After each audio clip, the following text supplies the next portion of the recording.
and I'll say it again, I really think that homesteading has the capacity to bring so many people together. So many people together if we just get out of our own way.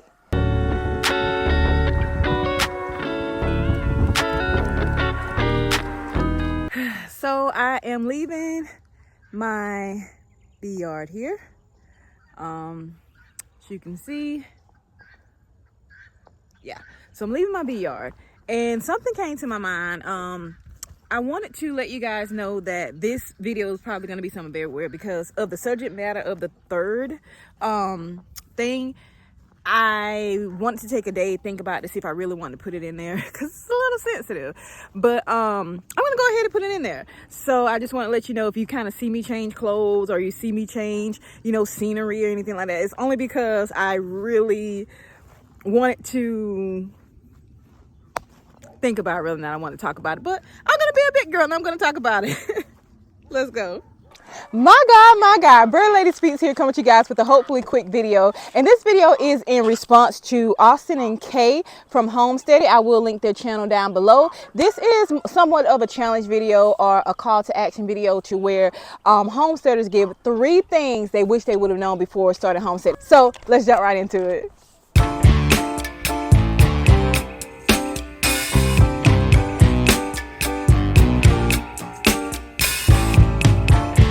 Thank you so much for stopping by my channel. If this is not your first time, welcome back. If this is your first time, welcome. I hope you do decide to join the family and stay by hitting that like button, that subscribe button, and of course, ringing that bell. Now, those of you who are part of the family right now, no, I did not cut my hair. Before you even ask, I know everywhere I go, everyone's like, did you cut your hair? Did you cut your hair? No, I did not cut my hair. But so that I can get a little bit of relief without having to actually cut my hair, I just did this to it. Just so that you can see.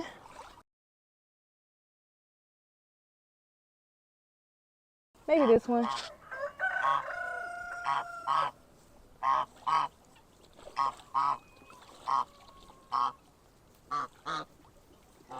My hair is still long. As you can see, my hair is still long. So no, I did not cut my hair. In this video here, I want to talk about 3 things that I wish I had known before I started homesteading. Now, I'm going to keep it really light for the first 2. I had about like 25 on my list, but I'm going to do 3. I may do some separate videos. So I'm going to keep it really light for the first 2. The last one is going to get a little, it's going to get maybe a little sad, but it's going to be the truth. So the first one is, he said to give something practical that you just cannot do without on your homestead that you wish you would have known about. Sorry, chicken jumped on my shoulder. Well, the 3 things that something that is practical that I cannot do without are my tarps. In the summertime, they give shade to my chickens in the summertime. In the wintertime, I completely cover the tarps. They keep the cold from them in the wintertime. And I have these outside runs, but I am building because I did have 3 of my runs destroyed. Well, technically 4, because as you can see, that one is destroyed as well.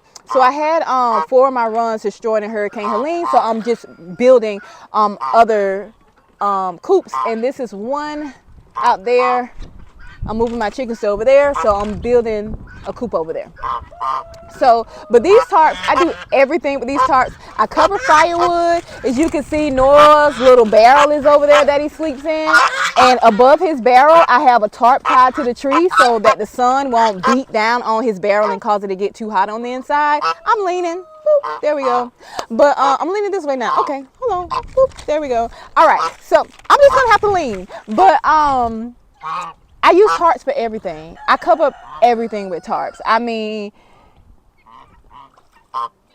if it can be tarped, it will be tarped. So that's one of the main. So the second practical thing that I wish someone would have told me before I started homesteading was to buy and support local and to kind of stay away from the big box stores, except for when it comes to certain things, especially when it comes to feed. And I'm going to do like a double, you get an extra one with the feed. So when it comes to the feed, I wish someone would have told me about buying local initially, and I wish someone would have told me about fermenting my feed. The amount of money that I have saved between fermenting my feed and now buying feed locally is astronomical. I bought my first chicks from Tractor Supply, so you know, of course, you know, they have, you know, the feed and everything there. So I thought that that was the only place to get feed. I thought that was the only feed to get. I thought that that was the right feed to get. Now that I know I can buy local, I paid $24.99, and in some kind of feed that I got, I paid $29.99 for one 40-pound bag of feed.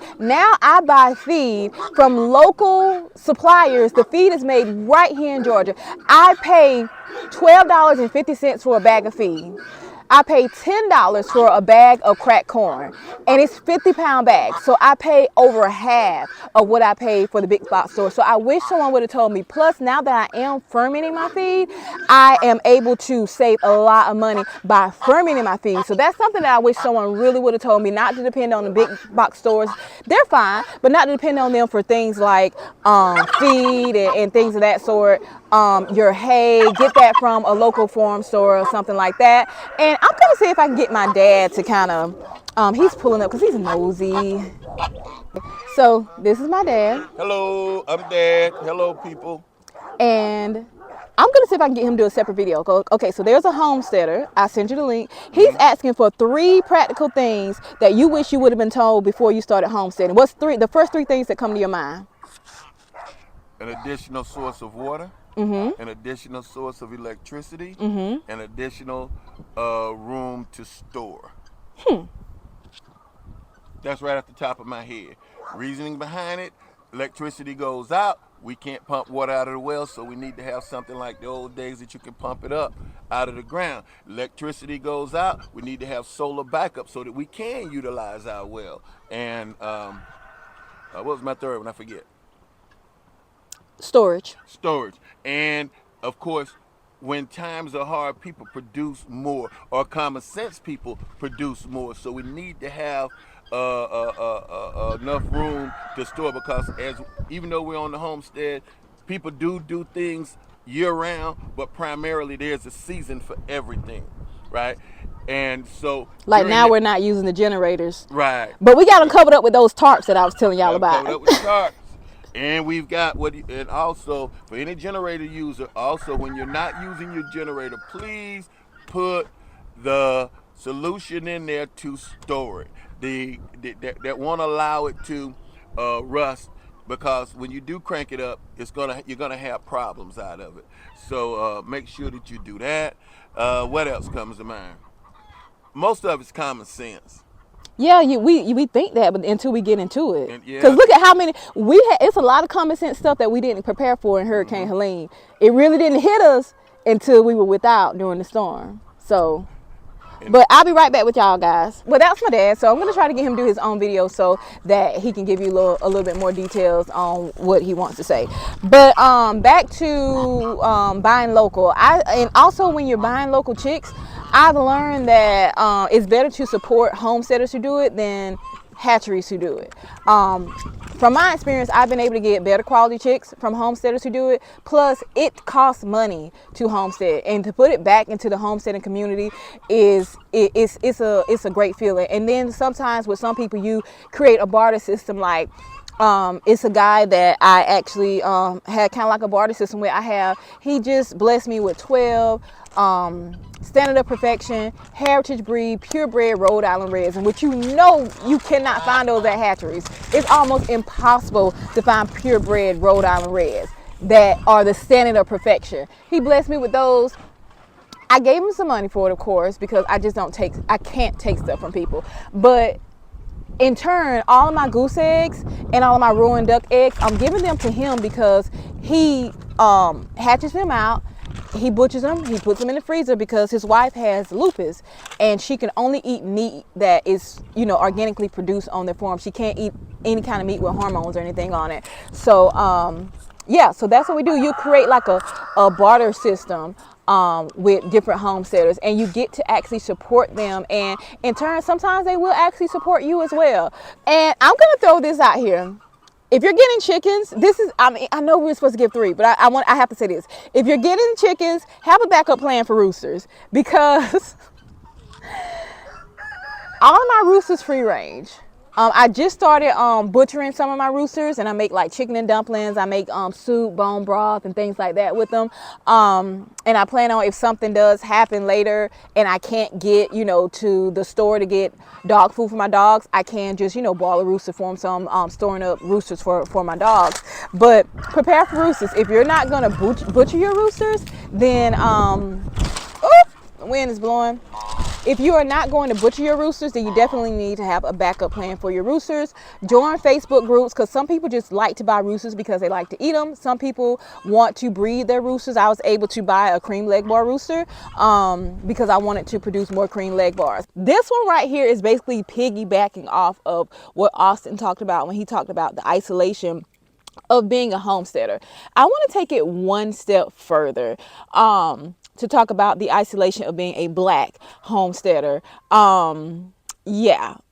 So I understand it's really, Angel. We have Angel with us, you guys.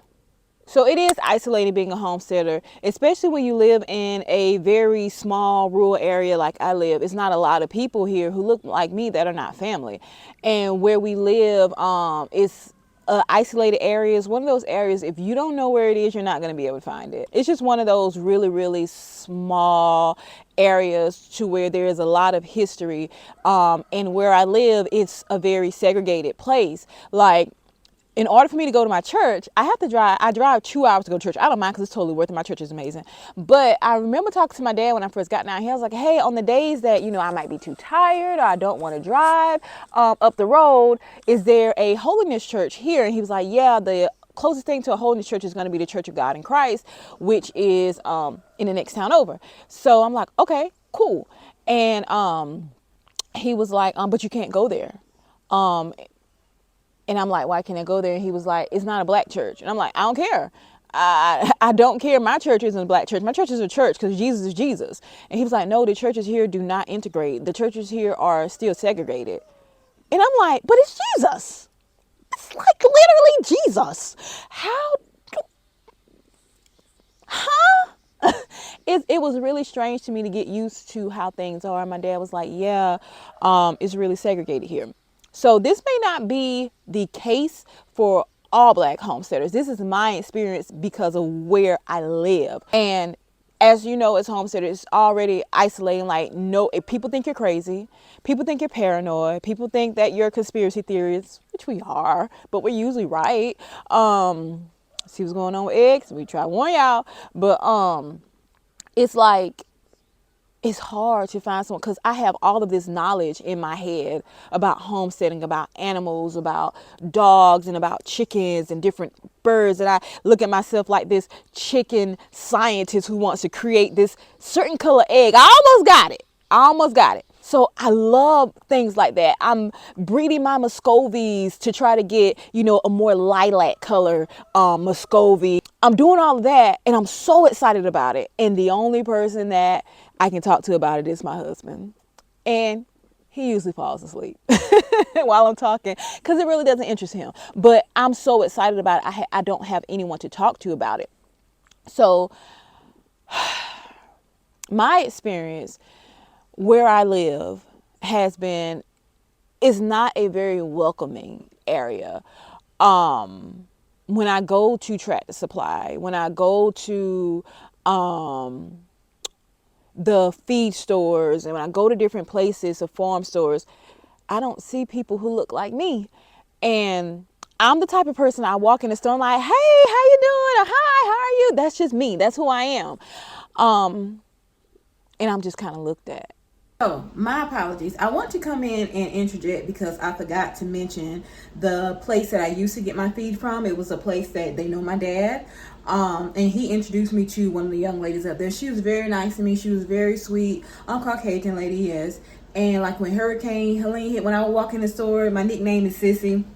And so when I walk in the store, she's like, hey, Sissy, so she was different. She definitely was. When Hurricane Helene hit, I didn't have any cash on me. It was completely out of power. They couldn't take any debit cards or anything. So she was like, go get whatever feed you need. Let me know what you got. I write it down and settle up with me when you either get cash or when you either get power. So she treated me very, very well. but they sold that store to some other people, and yeah, so things have changed up there. But I did not want to leave out and give credit to that person. Like, I would tell her certain things. I'm like, yeah, I was in here the other day, and I would tell her what happened, and she would call the person up to the front. She was like, look, this is Sissy. You don't treat her that way. And she made that person apologize to me. And so she was awesome. That store was awesome. But once they sold it and the staff changed, now we're back to how it was before. But I just, you know who you are. If you're watching this, you know who you are, and I appreciate you. It's changing now because they're starting to see me. Like, she comes every week, she spends good money, so it's still not that, I still don't get help. Like, anyone who comes in, like, what are you looking for today? How can I help you? You need somebody to help you load it up? I don't get that when I go to the feed stores. I just get, you find what you need. After I go to the register, you find what you need today? Yes, sir, I did. It's different. It's very different here where I live. It doesn't bother me because it gives me exercise, but I'm like, man, I'm a woman out here. I'm a woman out here loading 6, 7, 8 bags of 50-pound feed. Nobody's offering to help me. And I see this man who y'all have pulled out the younger man, now he doesn't look like he's disabled, who y'all have pulled out the dollies for, and y'all are loading him up. And no one even says, can I help you? It doesn't bother me anymore. This is where I live, and I know this is where I live, and I don't blame people, because this is just, some people have been here their entire lives. They've been homeschooled. When I say it's isolated, I don't want to say that it's isolated just because of the segregation here. It's isolating when, like, I tell black people what I do, it's weird to them. I get made fun of. I get told, you try to be like them white folks. I get told things like that. And then when I find other black homesteaders, like I was in a homesteading group, it's called Black Homesteaders, something like that. It was a couple of them, a couple of different black homesteading groups. When I was on Facebook, I was in these groups as well. And it became to the point that it was more competition than support. And I didn't like that. And I had someone, I got to the point now that I don't tell anyone how many acres we have. It's nobody's business how many acres we have. A lot. And I was attacked because someone said, well, why don't you open up your land to other black people? Like, we can have a compound out there. Like, it's black people who are homeless. There's black people who want to get out of the city. There's black people who want a homestead. Why don't you open up your land or give some of your land away or donate your land? You're greedy, you're selfish. It's like I was attacked by my own people. And that really put a bad taste in my mouth, because I'm like, I'll do a separate video to share the history. And those of you who have been on live, you've heard some of it, but to share the history on how we got the land that we have. And it's literally from blood, sweat, and tears. Like, the trees where my family was actually lynched and hung off of is still here on the property. We do have a good bit of land, but it's by the grace of God. And it's tragedy to why we have the land that we have. And we want to do something good with it. And to be told, because you're not willing to open up and share the land with people who you don't know just because they look like you, to be basically bullied. So I do apologize. I had to come in and interject one last time. Now, I'm in the bed trying to edit this video. Hopefully I can get it up tomorrow, but I realized that I am quite a talker. I'm a talker, but I just want to bring it in there and mention, like, what I told this person. I told them, I'm like, we may look alike, but we don't believe the same thing politically. We don't stand for the same things when we look at, justice. We do not even, but more than anything, we don't believe the same thing spiritually, religiously. I believe in my Lord and Savior Jesus Christ. You believe in all this other stuff because, I'm seeing your posts and stuff. We don't believe the same thing. So not having that drama and not having the people around with that drama, and the people who are around, we are all like-minded. It's a certain amount of peace with that. So that's one thing I did explain to them as well. And I had to leave that group. And then they found me in another group. And they began the bullying again. And I had to leave that group. And I eventually was like, I want to leave Facebook. This is nothing for me. There's nothing here for me anyway. So it's very isolating. It was just by the grace of God that my grandmother was able to just do what she did. You know, a tragic situation turned out into a blessing for us. So yeah, it's hard because you want to help people, and my way of helping people is putting the information out there. I do videos on how to homestead. If you live in the city, if you live in an apartment, no one wants to support that. Homesteading has become extremely isolating. I love it though. I know that's weird. I absolutely love it. What are you doing? You're so weird. I absolutely love the seclusion. Like, listen,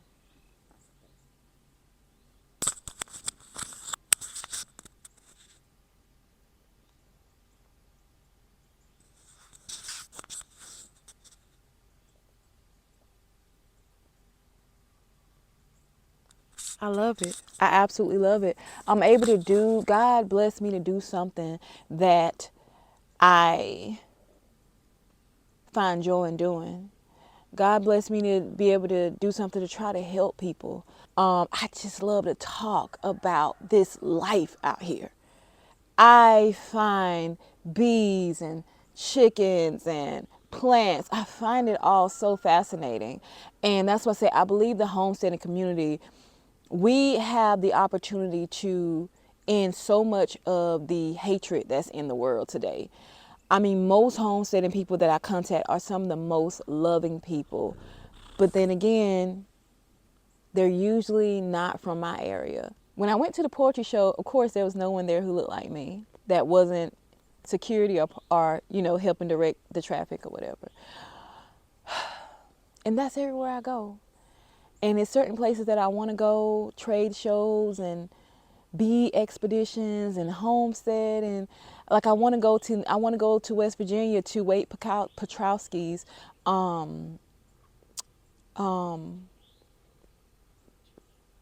his meet and greets that he has, because I just love him. I love men, but I never see anyone that looks like me. So I have a certain paranoia. There's a lot of things that I can't do. There's a lot of things that I want to do. I want to participate in, but I don't want anyone to feel uncomfortable because you don't know me, you know? You don't know my intentions. So I get it. I understand.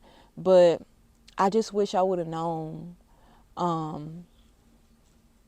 just wish I would have known. What was the most surprising to me and the most hurtful to me was that it was people who look like me. Well, I have tried to reach out and work with different homesteaders, black homesteaders that I know of in my state who are on YouTube, who are on Facebook.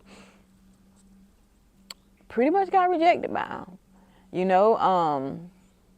But it's okay.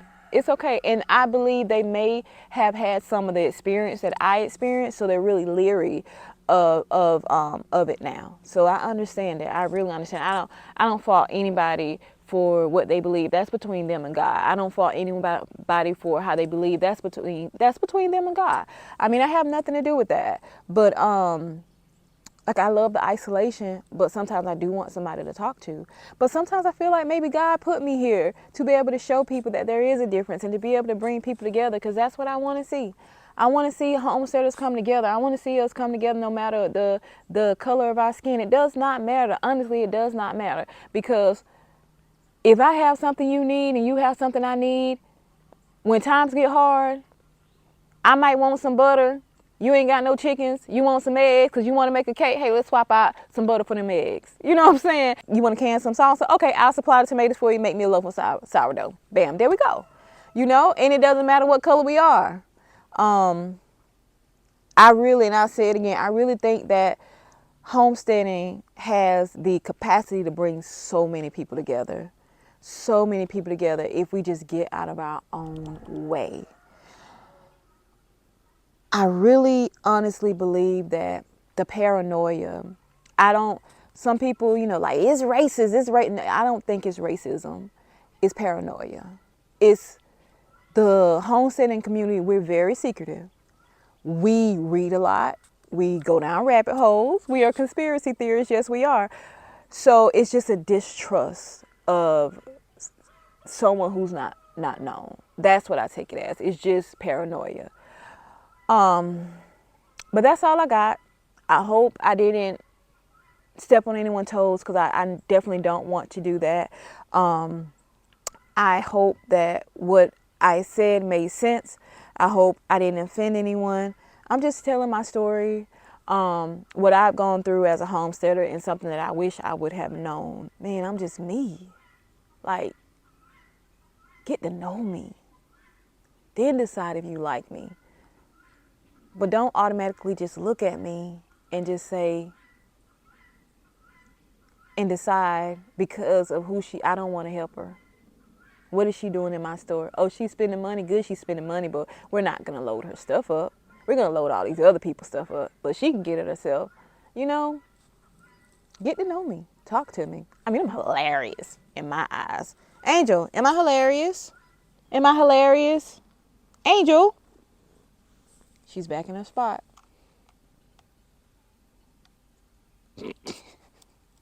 But that's all I got, people. Ain't got no more. Thank you so much, guys, for watching. And as usual, toodaloo. Bye-bye.